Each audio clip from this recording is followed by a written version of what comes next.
Guys, magluluto tayo ngayon, maghahanda tayo ng ating lulutuin mamayang gabi. So, ganitong oras ako naghahanda and depende yun kung gaano ka-proseso ang aking lulutuin. And maghahanda tayo. Samahan niyo ako. Come on! Ayan nga pala guys, ayan. Hihiwain natin yan and magiging ganito siya. Ayan, magiging ganito siya. And nagbaba din ako ng 3 mushroom lang. So, ayan. Eto rin.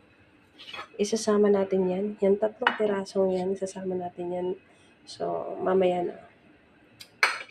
Wait lang. Lalagyan natin siya guys ng asin. Ayan.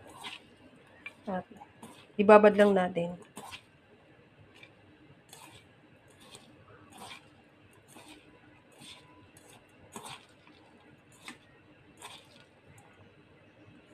Ayan, tubig na siya. So, kailangan 5 minutes lang guys ang pagbabad nito.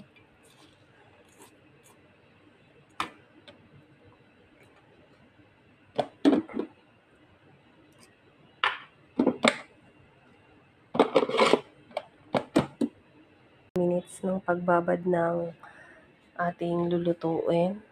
Ayan. Hinihintay pa natin dahil hindi pa tapos. Bababad kasi ng 5 minutes. So, ayun guys. Magluluto muna tayo ng sabaw nila.